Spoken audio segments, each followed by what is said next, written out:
Hey Tribe, Sally here. Hope you're having an amazing and fascinating day. I know I am.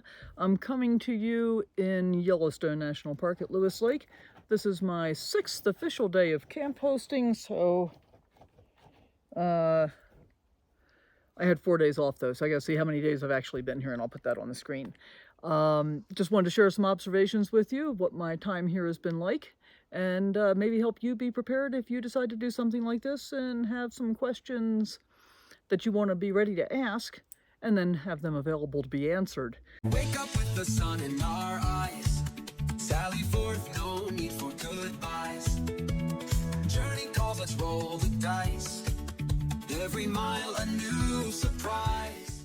So this was something brand new to me. I did not know that I was going to need a thing called an extend-a-stay to be able to use the propane tank that is provided for me here to use. So because of the timing and the difficulty with getting packages here, I think especially at this time of year, my decision is that I'm not going to bother with it. I'm just going to leave when I need to and go get propane whenever I need to. So when I was off last week on Thursday and Friday, I went to Cody. Do you want to say hi to the people, Kit? You just got up here. I know now you're in a weird position, right? There we go. There we go. Say hi to the people in there. No, not right now? Okay. Okay, good boy. So I went to Cody, and there is an RV repair place there that had the extended stay kit for $170. But they... Don't knock the camera over, Kit. Pretty cute little boy. But they weren't able to install it, even if I had wanted them to. So I looked it up on Amazon, and the exact same extended stay kit, the exact same manufacturer, part number, everything, I think was like somewhere between $40 and $60. I don't remember which, because I looked at a whole bunch of different ones. And in reality, that kit was not the one that I would optimally choose anyway. So I could have had it installed, and yes, I could install it myself, but it's propane, and you know, I don't know, it's like electrical, I don't really want to do it. And I could have installed it myself, didn't want to do that. Could have had it installed at Fishing Bridge. They actually have auto and RV repair there, and I had stopped there on my way into, please stop licking, stop. Enough of that. On my way into Cody, and the guy working there said their rate is $200 an hour, and it would probably be 45 minutes to an hour. So for roughly $300, I could get the extended stay kit installed. On the other hand, the propane station at Fishing Bridge remains open until October 12th. I'm leaving by the 13th. I might actually leave before that. I'll tell you about that in a minute. And so it's 30 miles away, 60-mile round trip. It's a whole lot cheaper at this point for me to just go up there and get propane if I need to. Worst case, it's going to be twice. I think I'm going to be able to get away with once, and I might be able to get propane at Grant one time before they're completely closed up. So we'll see. So at any rate, I mean, the way that I'm going to work this out is I'm just going to use my onboard propane tank. He never wants to be in front of the camera. I don't think he realizes he's in front of the camera. Hey, Kit, why don't you get down? Get down. Good boy, thank you. So there's that.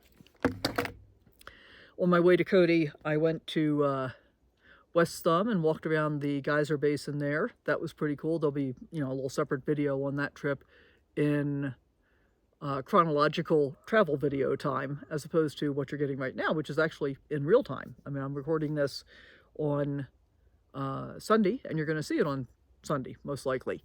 Might be Monday. We'll see how that works. And so, yeah, walked around West Thumb. That was a lot of fun. Drove through the northeast side of Yellowstone, getting out to Cody. Beautiful drive. Did not do the hike at Pelican Creek that I wanted to, because there had been a grizzly sighting there a couple of days before, and the trailhead was still closed, apparently. So, and then I stopped at the Buffalo Bill Cody Reservoir and Dam, and watched the damn movie while I was there and got a damn sticker, and then got back on the road and made my way back. So I did a big resupply in Walmart in Cody, and that night, on Thursday night, I made a big pot of stew using my Instant Pot, ran my generator to get my batteries fully recharged, because as soon as I got back here Friday night, you know, I worked yesterday and my batteries only got up to 98% yesterday, and it was full sun, and today we're mostly overcast. I'm at 91% right now. We'll see what we get. So I'm pretty sure that even if I didn't want to, I'm going to need to leave at least once during my 4-day off period to go someplace so I can run the generator and recharge my batteries, or if I can be in full sun, I can probably get them recharged. So I'm getting through, but I'm not able to do the things that I would normally like to be able to in terms of cooking, like run the Instant Pot and run the air fryer. I just don't have enough power to be able to do that reliably because of the weather. And because it's, you know, late in the season, the sun's relatively low in the sky, so it's only directly overhead for a comparatively short period of time. I'm not complaining, I'm just informing you what to be prepared for. Now, let's talk about the campground a little bit. So if you're coming to Lewis Lake Campground, I would say try and get a reservation in Loop B or C if you've got an RV. Or if you're willing to do the walk-in loop, because the sites are absolutely beautiful and very secluded. But most of them are a little bit of a walk and often uphill to get up into them. Beautiful area though. I would say Loop A should be your last choice because it's closest to the main road and you can hear traffic noise from there. Now, the other thing that I see most of the time is that people are coming in really late, often after dark, and leaving really early, like at the crack of dawn. So, in fact, the people that were across from me for the past couple of nights, they were out before 7:30 this morning. And they got, like, little kids and stuff. So, a little bit of a project to get packed up and pull a bumper pull trailer out of there like that. But they did it. It's all good. Now, there's somebody parked down there by the water spigot. I guess they're going to fill up. And just on the other side of that RV is the other camp host that arrived on Friday. So I get to take them out and show them what to do on Tuesday, which is my last day of this shift. But it'll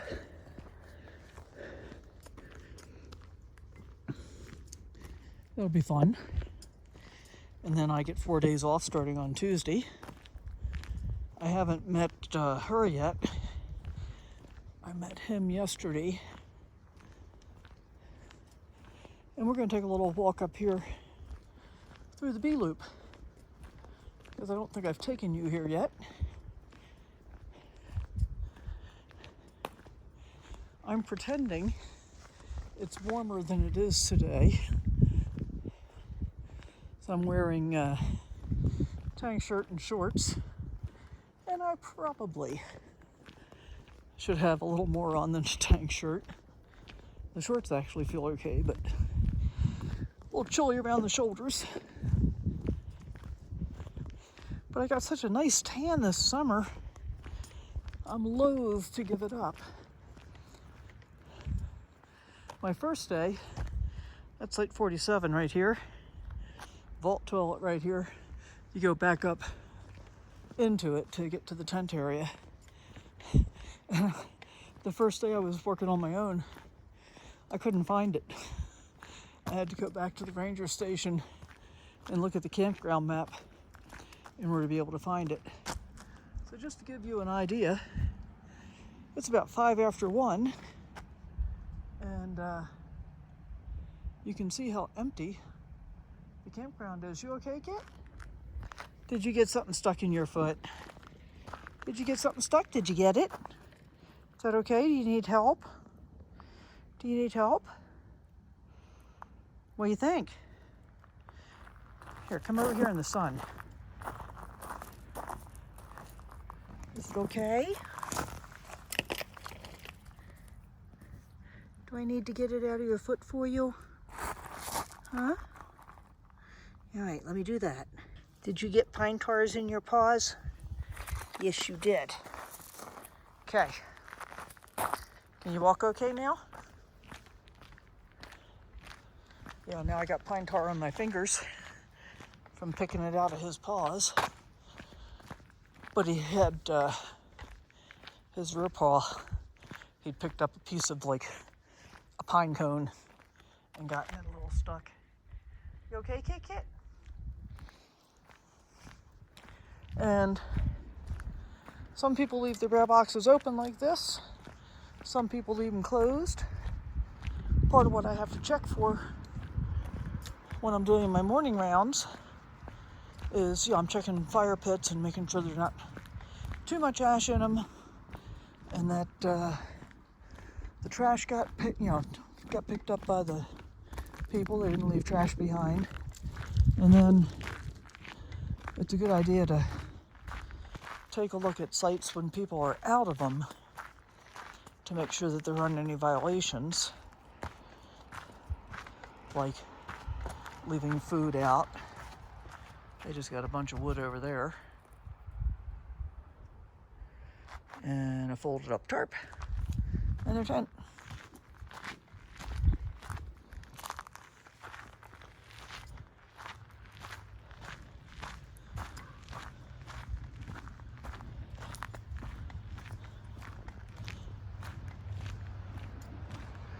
And Kit and I are just out for a walk this afternoon because although I do a fair amount of walking first thing in the morning, it's still not quite as much as I would ideally like.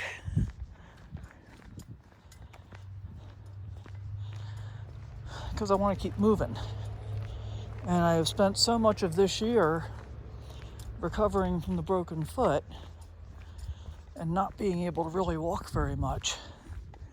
It's been kind of difficult. So that makes this job kind of extra good for me. So this is the B loop, and down there, that side of it, you can hear a fair amount of traffic noise there too. Still not as much as in the A loop. Come on, Kit. Okay, Kit. Come. He finds lots of stuff to sniff here. That's for sure.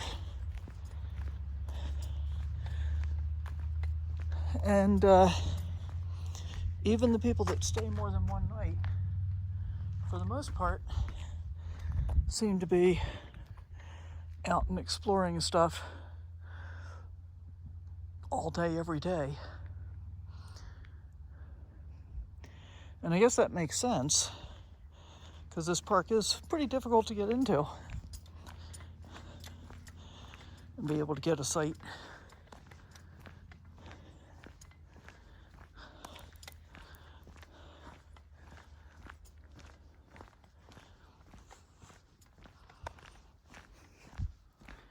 And I think we're gonna wrap this one up right here. Can't really think of a whole lot more to share with you today. It's not like we've had a lot of drama or anything like that. This just is pretty much a day in the life kind of thing. But thanks for coming along and checking it out. Don't forget to drop your questions or comments down below. And I guess one question I'd have for you is this something you'd consider? If so, why? If not, why not? Just curious. And thanks a ton for coming along. We'll see you next time. Bye for now.